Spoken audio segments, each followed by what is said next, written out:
What's happening, everybody? Of course, it's your host, Brink, and you are tuning in to the most award-winning talk show in Memphis, Atlanta, and Mobile, Alabama. Of course, all of the trophies are in the background. I did say award-winning BrinkTV. Now, do not adjust your TV set. We got a familiar face. You know, he's kind of like, OG BrinkTV alumni. See, he was on the show back when we just had the white background and that was it. You see the questions on the screen, you don't even see me. I'm talking about the homie, SB Surfs Up, a.k.a. Schoolboy. What's happening with you, man? Number one toe stepper flag kicker, man. It's a pleasure being here, Brink. You already know what's up, man. I'm happy. I love it. I love it. Now, of course, I got to go ahead and say this interesting tidbit. Okay. This is actually 10 years later from the first interview me and you did. So we got plenty to talk about, man. Plenty to talk about. Now, you've definitely upgraded everything. I see you dripping on my white couch. Man, I'm trying not to leave no stain. I cleaned it up for you. I think it's dope that we both dripping pink on the white couch. That's kind of cool, Real men wear pink, man. Believe that. All right, so we got plenty to talk about. But first, I got to say thanks for coming on the show. Man, means a lot. Facts. Yeah, so, all right, let's talk about, man, you as an artist, because you have definitely evolved over the years.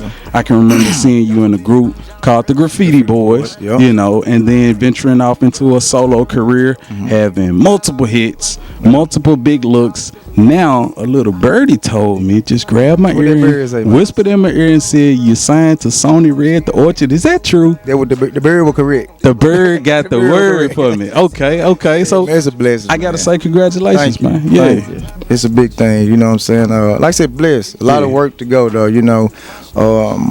it don't stop there. Yeah. You know what I'm saying? It's just a lot to come, and that's how I look at it. Just prepping myself and get ready for the long run. Yeah. That's dope, man. And of course, like I say, he is definitely from Memphis. What part of Memphis? I'm from North Memphis, Hollywood. North Memphis. Hollywood and Fraser. Okay. I had my life in Hollywood, and I finished off in Fraser. Okay. Yeah. So what was it like for you growing up in Fraser, man? Like with Hollywood, I would say that, you know what I'm saying? That's what created me, and that's why I try to tell a lot of people that's where the name Schoolboy come from. You know, so I was able to see like a family, all us in one house, like 10, 12 of us. Yeah. You see what I'm saying? I'm a kid. My mama was the school, go to work lady. Granddaddy pimping. Wait a minute, I got 20-second time out, man. You said granddaddy was pimping. Yes, 100%. Wow. Yeah, for real. Like, that's how I sing. Uncle selling dope, cousin them out there thugging. And I was just able to just watch all of them. Yeah. And I soaked it up. Yeah. And that's why I tell people, even with music, I was influenced by that. Okay. I didn't have no clue about doing no music. I thought I was going to be doing acting. I always was like an entertainer. Yeah. You know what I'm saying? I always had game. I didn't know nothing about no rapping. And I was like I tell my peer, I don't even, at that time, I wouldn't even listen to rap like that. Okay. I was raised in a juke joint. Wow. So whatever was coming on that juke joint speaker, that's what I would listen to. You know what I'm saying? It went to Hot Boys and Yo Gotti when I started listening to rap. Yeah. You know what I'm saying? Then like Ludacris and Busta, stuff like that. But it just didn't, a lot of that stuff didn't have effect on me. So let's go ahead and transition into that. Like, who were some of your musical influences, and who are some of your musical influences now? Like back then, like you got Bobby Brown. Yeah. That boy was just bad. Oh yeah. He was just his whole demeanor, how he carried himself. Yeah. Then you got Tina Turner. Her stage presence was crazy. Yeah. You know what I'm saying? Then you got Kid and Play. Yeah. They energy. Yeah. The folks just hype. Yeah. Then you got the Backstreet Boys and sing. It might sound crazy, but I'm looking at them like, man, them stars. Yeah. You know what I'm saying? So I always looked at people that just care what they said. Michael Jackson. Right. That want to be on a higher pedestal. You know what I'm saying? Yeah. So those are my influences. Now I wouldn't say influences, but I got artists I like because I feel like we similar. Yeah. Rod Wave, Roddy Ricch, Travis Scott, Migos. You know what I'm saying? YMW Melly. They melodic. They like to harmonize. Right. A few years ago, I was criticized big for harmonizing, singing, but now look at it. Who ain't singing? Yeah. You see what I'm saying? Yeah. So I be upset with stuff like that because I feel like the city should embrace it. You know, a lot of stuff gonna be different, gonna be new. Right. You know what I'm saying? But nobody really embraced it. But now, man, you can't hear a record without some harmonizing going on. Man, we definitely got to talk about this. Off camera, we spoke about You know, like I said, you and Cool Courtney. Of course, it goes back Cutthroat now. It's funny, both of y'all changed the names, you know, but swag still, you know, phenomenal. You guys were like, to me, you know, purely opinion, don't shoot me, don't kill me, you know, but you guys were the first to really commercialize and colorize Memphis hip-hop music. Like, everything at the time, mine was sell my dope, selling dope, you know, crunk, jumping around, elbowing, you know, lock them in the trunk. That's all that Memphis was popular for as far as rap music. You guys were the ones who, to me, like, really set the tone and changed the trend. You guys are fashion, you know, friendly, trendy, like swag. You guys like Crayola, you know what I'm saying? Like that's y'all, you know. And I don't mean no shade with that. That was us, 1,000%. And we didn't run from it though. Nah, and like you said, you know, you guys, you know, face a lot of criticism for that. You know, we're talking about skinny jeans, we're talking about cool, different hairstyles, you know, all of that. Now everybody's doing it.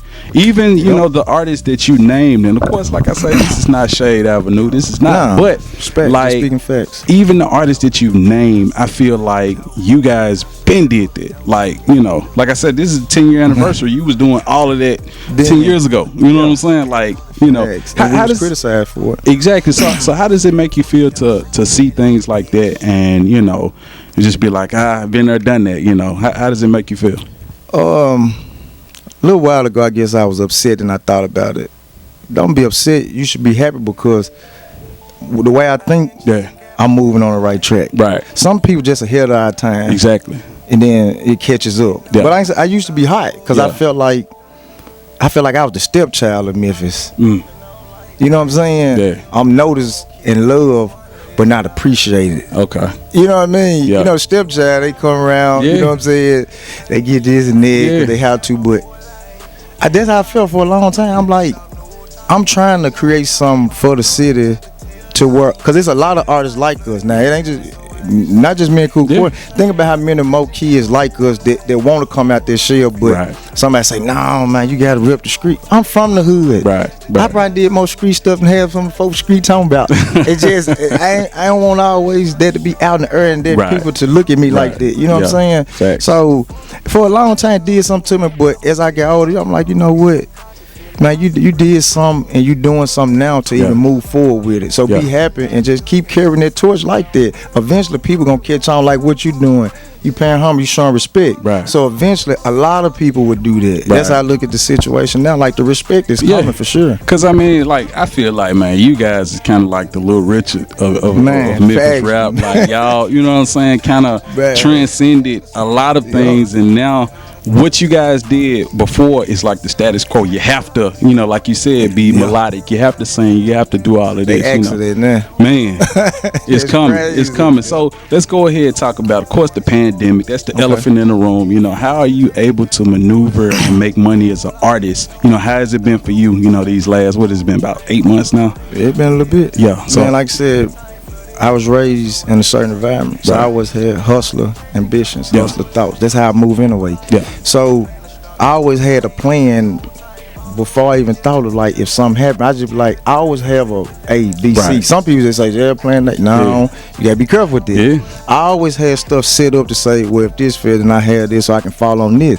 So I already got into real estate and then doing the Airbnbs, my clothing line and stuff like that. Yeah. The COVID really almost amped a person up like me, because you got to sit down and plan. Right. You get to look at all your success or your failures and say, okay, now I can switch this. Now I got time. Right. Because, you know, before COVID, you ain't had no time. You got to do it. Now you got time to plan ahead. Yeah. And right now, that's why I say, like, I'm on the gas, because I was able to plan so much and still keep everything else afloat at the time. You know what I'm saying? I hate it for people that, we know, weren't able to be like that. You know what I'm saying? I definitely pray situations get better.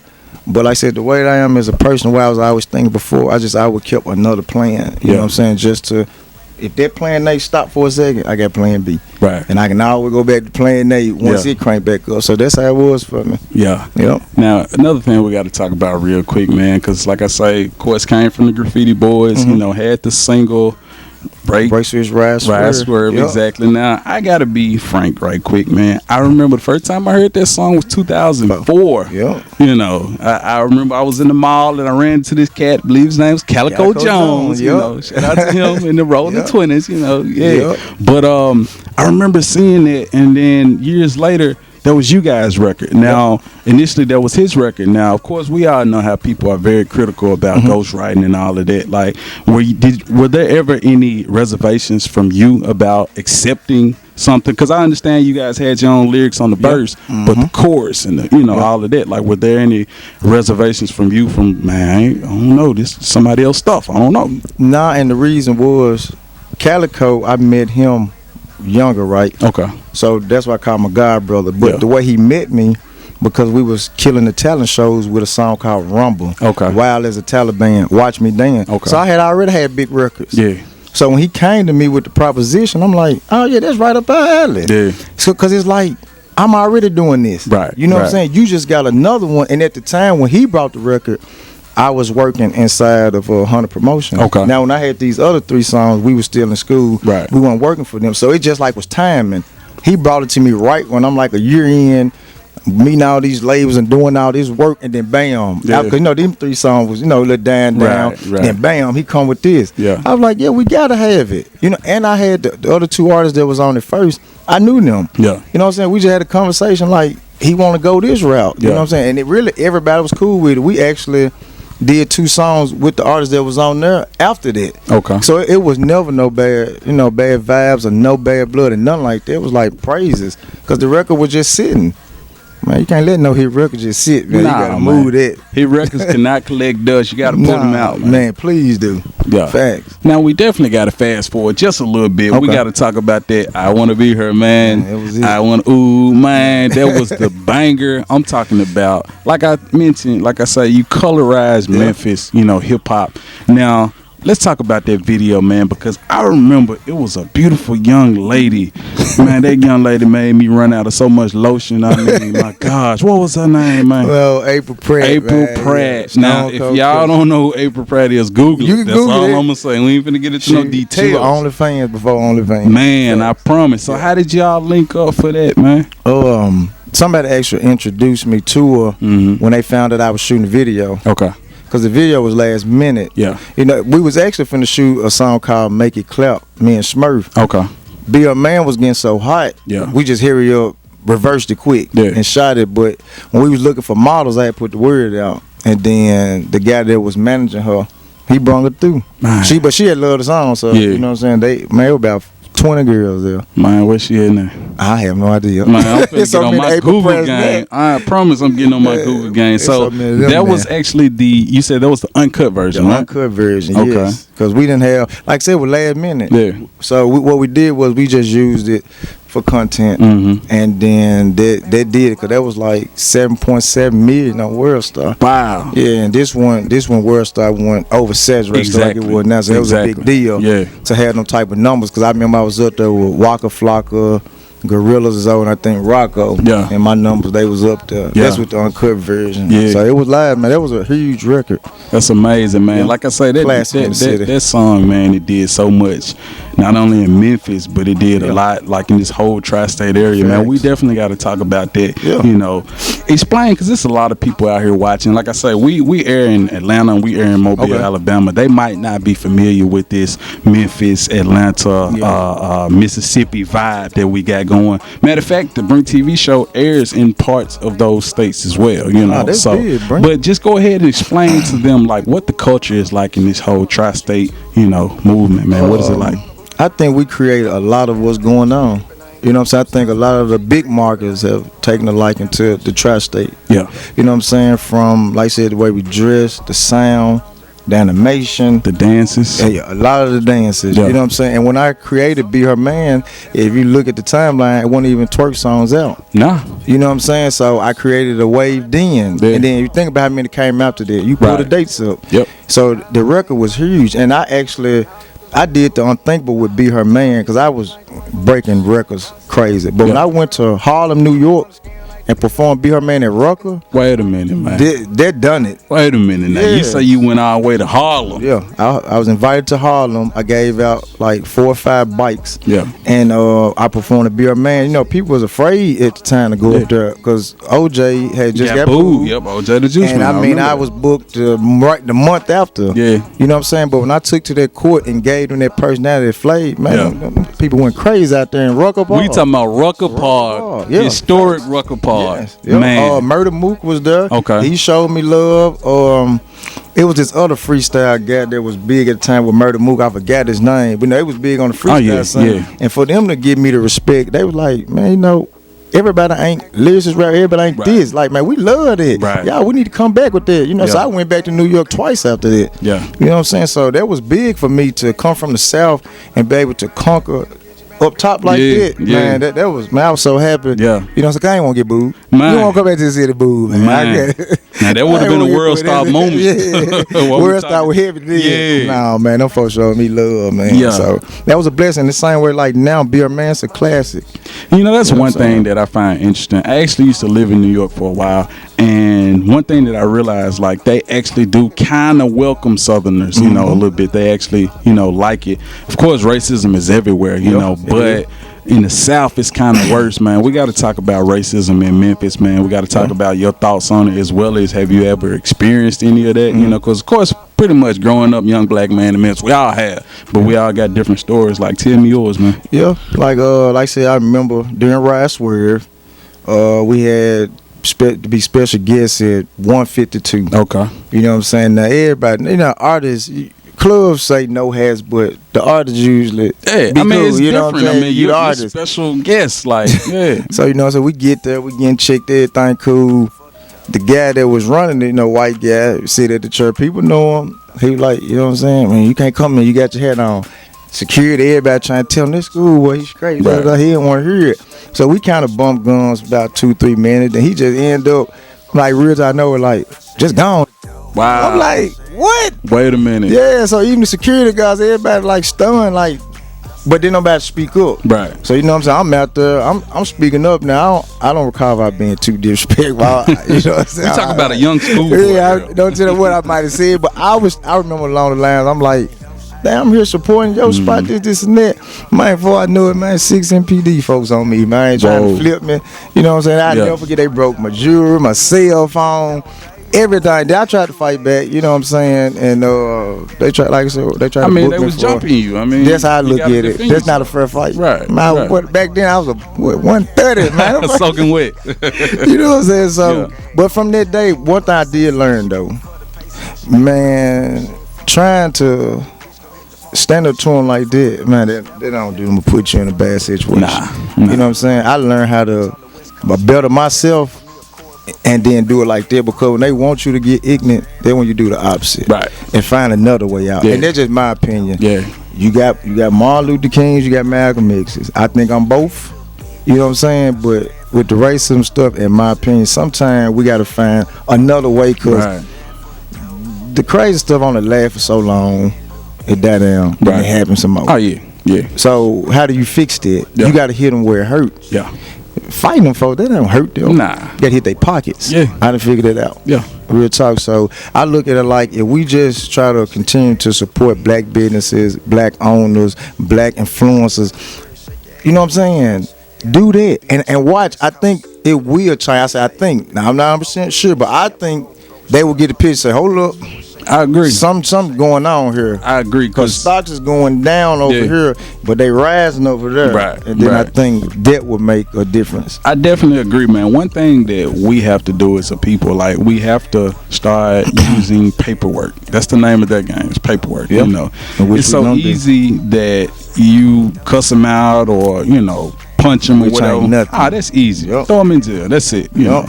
But when you do paperwork, lawsuits and this and that, like, that's where you hit them where it hurts. Exactly. So you definitely, because the other way around, you feeding their pockets some more. Oh yeah. You got about a lawyer, you got to pay it out, or worse. And they're making money off of every prisoner they got in there. Exactly. So I try my best to get everybody to see that picture. Yeah. I know everybody mad, fire hot, but after all that, they still doing it. Oh yeah. Yeah.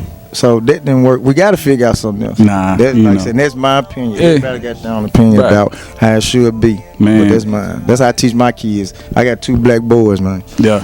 So I had to tell them like that. Like, you ain't no coward from backing down from that type of situation. You got to make it to the house. Yeah. You know what I'm saying? So that's what's most important. Yeah. All right, so let's talk about your kids, man. They rocking with your music or what? Like, what's the reception like? You know, and it's so crazy because my 14-year-old, that's how he want to do it, ride with me everywhere. Like my last video shoot, he there hipping out. Yeah. So, and it's not by force. He a football player. Okay. You know what I'm saying? But he loves what I do, and I love to see that. Like my son be him like, Dad, send me that song you just put on your story, and send me this. Or I'm finna go on TikTok and do that. Man, you know that's a blessing because his favorite artist is like the Young Boys and Shiesty and them and all that. But for him to still look at his dad like, man, my dad cool as ever. You know what I'm saying? Yeah. Man, that's a blessing. Now my 4-year-old, we ain't on that. He said we ain't going. He was here right now.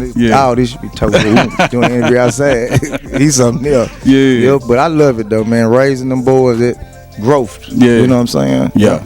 And I like the word that you use, growth, man. We definitely got to talk about the name change. It was originally Schoolboy. What prompted you to change the name to SB Surfs Up? Well, boy, for one. Whoa. Boy, for one. Yeah. You know, my granddad gave me that. Schoolboy. Yeah. Like I said, I was young. Yeah.